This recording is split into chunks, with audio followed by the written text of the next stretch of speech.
Hi there folks, it's Jonathan Denwood here from WP-Tonic, and in this video, at the end of 2025 and at the beginning of 2026, if you're going to have a successful membership website, do you really need community? Does it really need a lot of community focus in it?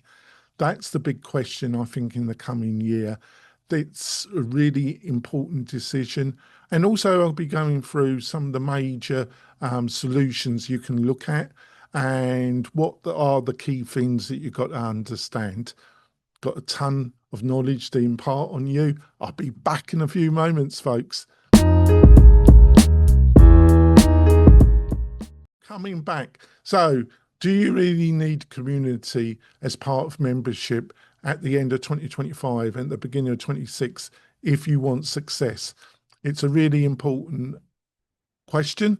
So let's get into it. So, yes or no? It depends on what are you individual entrepreneur or I can't hardly talk, or are you a organisation?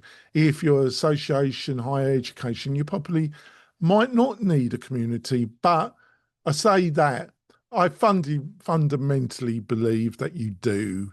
I think with AI, with people being able to find more information through AI at their fingertip, the community element of online education is just going to become more and more important if you really want to be successful. I think group cohort training is important. A cohort is everybody starts at the same time in a small group.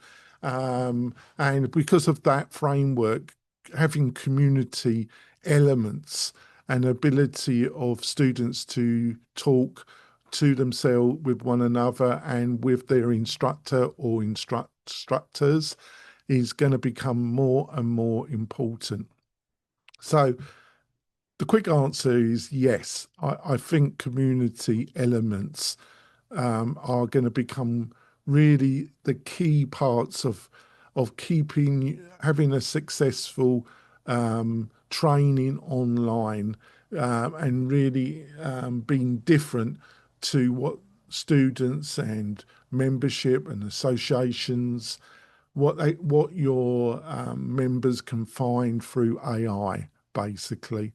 Now, what are some of the choices out there? Well, there's a ton of them now. Oh my God, there's so much choice. And the reason why there's a lot of choice, that makes it very confusing. So, but I think I break it up into three buckets. They're low cost, no cost, or very low cost solutions that are good to some extent starting points. A Facebook group, a Slack group, discourse. These are no cost or very low cost solutions. Facebook groups totally free. Slack you have to pay, but it's reasonably low unless you've got a very large group. And a lot of people, I know a couple entrepreneurs that have very large membership on Slack. I don't think it's the greatest idea. Discourse, really popular. Myself, I'm not a big fan of the interface myself, but so good starting points, but they're all kind of lacking with Facebook. As soon as you get into a medium-sized, slightly larger group, it becomes really unmanageable to a certain extent. You're dealing with Facebook, which it's a bit like Google. It's fine until it's not fine when you have a problem, and you can't. There's no way of selling on Facebook membership, and the experience is okay because everybody's normally got a Facebook account and it's the easy way to get started. Now with Slack, a bit more difficult to set up, depending if you're a techie or not. I spend a lot of time on Slack, but I only use about 30% of its functionality. Most of my team, we use the free version. The difference between the free and paid to normal users is how far back you can go to get stored information. Um, so I know a few people that are really happy with it. Um, I just think it's a bit clunky myself, but it just depends on the group of people that that's part of your community. Discourse, to be frank about it, it's got some strong elements to it, and I do understand. I just don't like the interface. It comes from the world of gaming, and it shows to me, but other people love it. Now, what's the other choice? Well, that's SAS, and there's two main players in it. Kajabi's trying to muscle in a little bit, but I still think there's just two main players. That's Mighty Networks and Circle. Now, Circle have updated their offering recently because until about 6 or 7 months ago, they didn't have a website builder. They're now providing that. So they're very, very equal. In functionality. I think Circle has a much better interface than Mighty Networks myself. And of the two, I would go with Circle. The problems with them is you haven't got you haven't got the total control and ownership. That if I was investing in building a community, I think it would be fine if I just started with a Facebook group. But if I decided I needed more control, I would want the maximum control. And Mighty Network and Circle are the middle road. And they sell themselves as the easy solution from if you're moving away from Facebook or Slack or Discourse, but it's not the maximum control.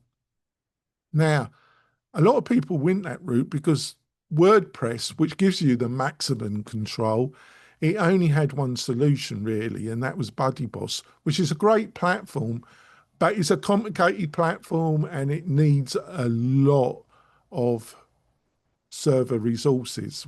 At WP-Tonic, we've got a number of BuddyBoss clients, and it needs, if you get a reasonable size membership on it, it needs really good hosting.